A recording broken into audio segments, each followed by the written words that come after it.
Je vais commencer la recette avec les bananes. Donc si vous avez des bananes bien mûres, c'est l'idéal.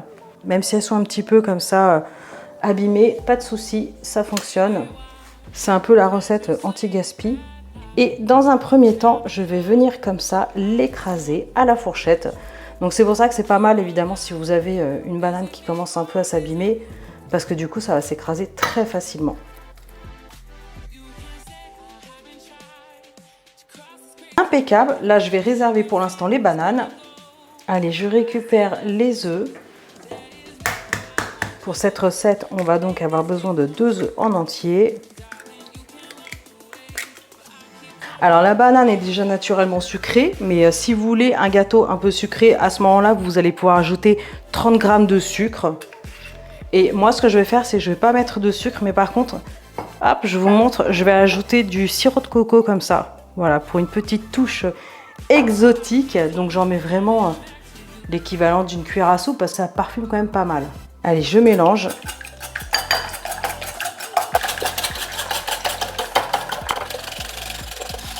Je vais ajouter à ce mélange la banane que j'ai écrasée juste avant. Allez, je remélange. Allez, ensuite j'ai fait fondre du beurre, donc soit au micro-ondes, soit dans une casserole. Et là, je vais ajouter le beurre fondu. On remélange bien. Impeccable. Je vais ajouter une petite pointe de sel. Je continue avec la vanille, on est vraiment dans l'exotisme. J'ajoute la levure chimique, donc un demi-sachet. Je vais terminer avec la farine. Si vous n'avez pas de yaourtière pour réaliser ces petits gâteaux, c'est pas grave, vous faites la même chose au four et là il faudra le préchauffer à 180 degrés. Il faudra compter à peu près 30-35 minutes à surveiller. À cette étape-là, on peut tout à fait ajouter de la noix de coco en poudre, un petit peu, vraiment une petite poignée, ou alors des morceaux de noix par exemple, noix de pécan, des noix classiques, des noisettes, des amandes bien sûr. On peut tout à fait faire des variantes à cette recette d'aujourd'hui. Ensuite, il n'y a plus qu'à remplir les petits pots. Alors moi j'utilise une poche à douille parce que je galère un peu moins, mais c'est facultatif. Là j'ai bien beurré les petits moules. Et il faut remplir à peu près aux 2/3. Alors moi concernant les gâteaux, je mets toujours de l'eau et sur le niveau plutôt maximum, donc le deuxième trait, ça déborde un peu, c'est normal. Allez, ensuite je place le socle. On ajoute les pots. Les emplacements vides, je les couvre.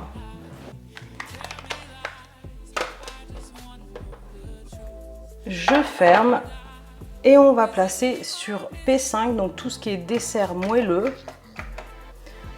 On fait OK et là je vais augmenter le temps, je vais placer pour 45 minutes.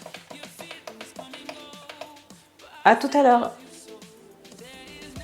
Ok. Il vient juste de sonner, ça fait donc 45 minutes que ça cuit tranquillement. L'avantage de la yaourtière quand vous faites des petits gâteaux comme ça, c'est que ça ne chauffe absolument pas. C'est chaud comme ça sur le couvercle. Déjà, c'est pas dangereux s'il y a un enfant qui touche. Mais c'est surtout que vous n'avez pas besoin de chauffer le four. Donc suivant l'époque à laquelle vous allez faire ces petits gâteaux, c'est plutôt cool, style en plein été. Allez, je vais retirer le couvercle.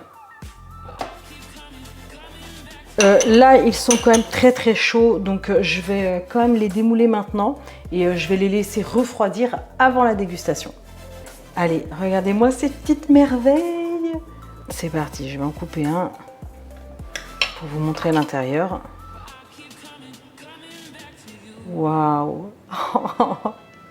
Ça fait comme des petits pains de banane un peu.